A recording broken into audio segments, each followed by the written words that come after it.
Well, folks, so I recently picked up the Sony A7C mirrorless camera. I've been looking for a replacement to this one. This is the Lumix G95 that I have been using for about a year now. I mean, it served the purpose, but I needed to upgrade for one of the things that really bothered me a lot, and I couldn't take it anymore. I tried to do different tricks, and unfortunately it never really get to a point where I was satisfied. So today I decided to move to a different platform, and I have to say I've heard things about Sony, and I have to tell you, you can't go wrong with Sony. I picked up the Sony A7C.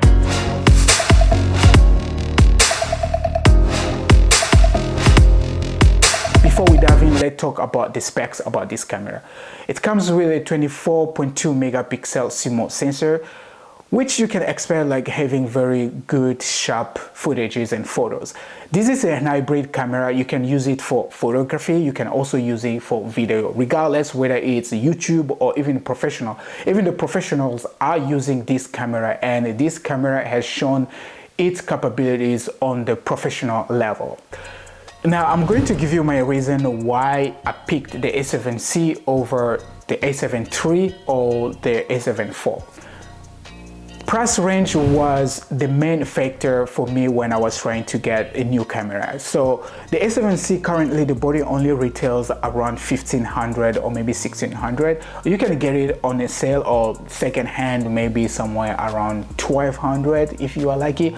Another thing that I was looking for, I wanted something that if there is a day I'm very lazy to edit, I just want to get the footage outside of the camera and directly put on DaVinci Resolve and publish it without spending too much time on color grading. And the Sony color science just nailed it. To me, it nailed it, and it fit my need. Another reason I picked this Sony A7C over any other brand or any other camera is the recording time. On the A7 III, you have 30-minute limit recording time, and any other platform as well, such as the Canon R series. We have Canon R, Canon RP, Canon R6, R10.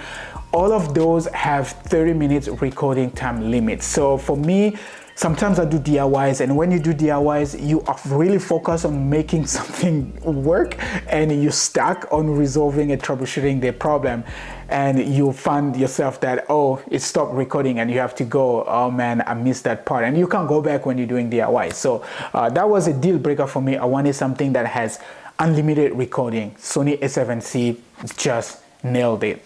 This camera is an APS-C sensor. I always want to put my hands on a full frame camera, and I'm lucky the A7C fell into, number one, the budget, and two, it's a full frame. So if you know about a full frame, I think you know the advantages of a full frame. I've been using this camera for about a week now. I was just testing it. I was not doing anything special to it, or maybe record a video and publish it and whatnot. But I was just working with it, play around with it, play around the settings, and so far I have to say I'm not disappointed at all. On a low light situation like right now, I did it on purpose to have a low light situation and see how cinematic this will look. And I pretty much, I think personally, I'm just looking at on the viewfinder, and man, it's just amazing. Sorry, not the viewfinder, but the flip screen, because the viewfinder is that small little thing that where you put your eye on. That's the viewfinder. So sorry about that, but the screen, the flip screen, I'm looking at the image that I'm recording right now. It's just amazing. And definitely the color science I mentioned earlier, definitely I'm very happy with this one. Talking about color science, one of the major things I also wanted a different platform other than the Panasonic is the skin tone. This one does not do well with the skin tone, especially my skin tone. It doesn't do well. For black people, the Panasonic has to work harder on getting the skin tone right. Perhaps maybe if I had to upgrade to S lineup, perhaps maybe I would have gotten a better skin tone, but I think the color science on Sony and black people, black skin tone, I think it nailed it. And I can tell I don't have to do much when I export this on DaVinci Resolve. I won't have a lot to do when it comes to performing my color of my skin. So that's also another reason I wanted to get this particular camera. The A7C and the A7 III, they are pretty much the same camera.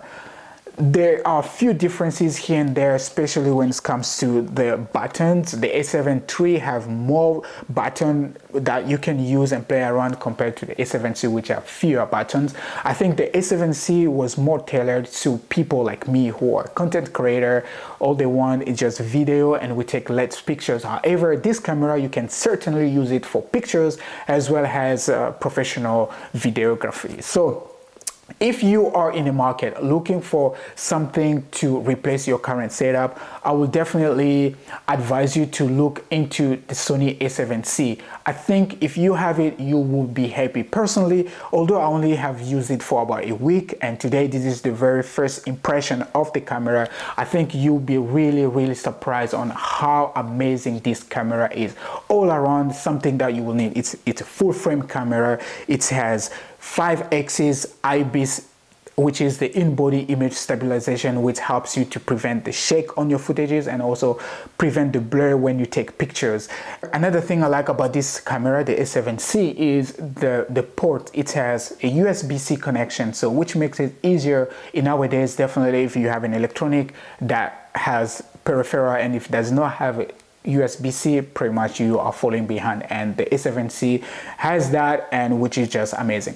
The lens that comes with this camera, it's really good. I don't want to lie to you, and that's what I'm actually using to record this video. You can judge by yourself. It's really crisp and nice. That's the beauty of a full frame camera. However, I am in the market on looking for a replacement of this lens because I've used a prime lens and I fell in love with a prime lens. For example, with this Lumix G95, I've replaced the kit lens with this one. This is a 17mm prime lens with an aperture of 1.8, and definitely I'm looking something on those range. So if you have a recommendation on which lens I should look at, let me know in the comments so that I probably will purchase that and try it and give you my impression on that lens. But I am looking for a prime lens.